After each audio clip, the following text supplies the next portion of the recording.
I've been a CMO for over 5 years and I still get every week, what the heck is a CMO? What is your job? What does that even stand for? Well, I'm going to tell you today. Chief Marketing Officer is what CMO stands for. So, what does that really mean? I know that just sounds like a fancy title. It's an executive suite title, right? So, it sounds like you're going to be very important. And you know what? In an organization, you should be very important. But does it always happen that way? No. And there are a couple of reasons why.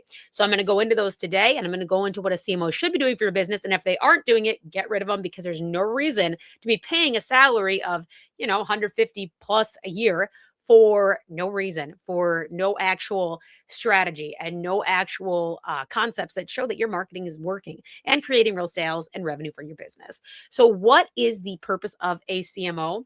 They should be executing on strategy, leadership, and growth in your business. Fancy words, right? I'll tell you this, I'm not a CMO that likes marketing jargon. So let's start with the strategy component. When it comes to marketing strategy, this is how simple I like to get. I want you to have a document that just says, hey, we're doing XYZ and we're doing it because of XYZ. And we're going to execute on it with XYZ. Make it as easy as possible so anyone on the executive team and leadership knows what's going on. Anyone who's on your team knows what's going on. But then also, as you present things to the wider company, you can say, well, we're doing this because it directly affects this. So, an example would be we advertise and market on Meta.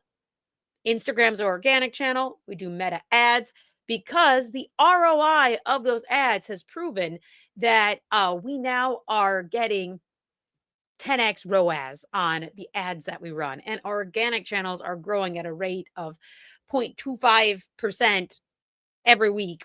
Whatever. I'm just making up numbers here. So these are where our efforts need to go because we're getting the most bang for a buck. Oh yeah, and it's actually converting organically on Instagram. We're getting 12 leads a week, and then with Meta ads, we're closing 6 of the 20 leads that we get every week. So qualified leads are up. So that's why the time and money are being spent there. So that's what your marketing strategy should actually show as real numbers, real data. This is why we're doing what we are doing.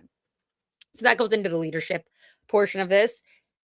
I have fallen into the trap myself, and I know many CMOs, directors of marketing, presidents of marketing have as well, where you enter a company that's typically a startup. That's where I lie is founder-based companies. That's where I love to work. That is what I love to do.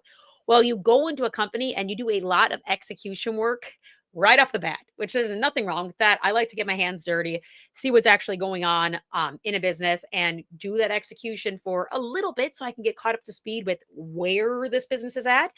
But after a while, as a CMO, you need to hire out teams, whether it's in house, third party, agencies that really make your business more successful because it's not one person who's executing on everything. Yeah, I can make a website, I can build a funnel, I can build a web page, I can build freebies that you give out online, I can run ads. Do I want to do those things or is my time best spent doing all those things?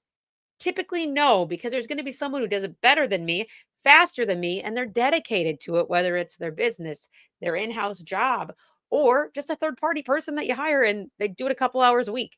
Whatever that is, I can guarantee you making graphics in Canva is not my best use of time right now because there are other people who can do it better for me. Or, of course, AI tools that are getting a lot better and may be able to do it better than me very close in the future here. So, if you have a CMO, don't have them executing on every little dang task that you have coming your way. It's a waste of your time and money. You aren't paying that person a six-figure salary to do $100 work. Making a PowerPoint presentation, you go to Fiverr and pay $100 to have a great presentation made for you by someone. And you know what? Your CMO can give them the outline of this is what they should be doing, and then they go and execute on it.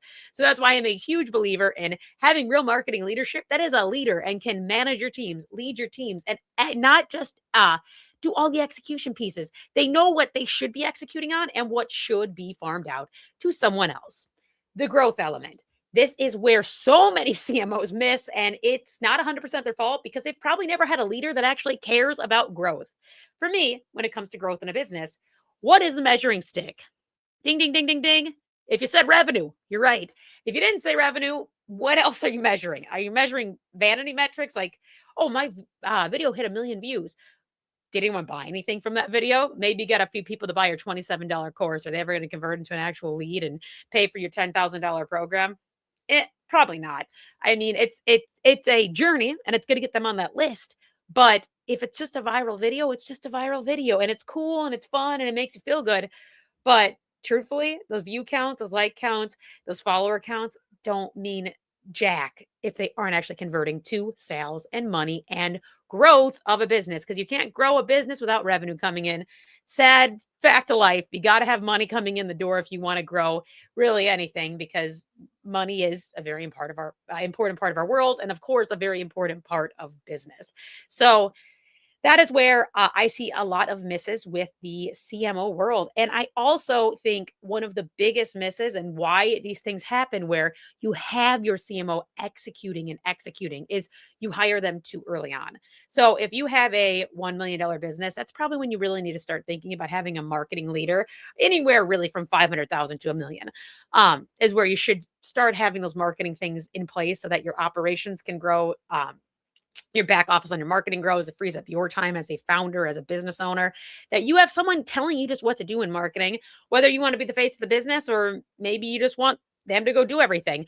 Whatever it is, it takes that off your plate so you can do sales and you can help create more revenue for the company. But their marketing should in hand help you do that as well. So you should be able to 2x, 3x, 10x a lot quicker in your business.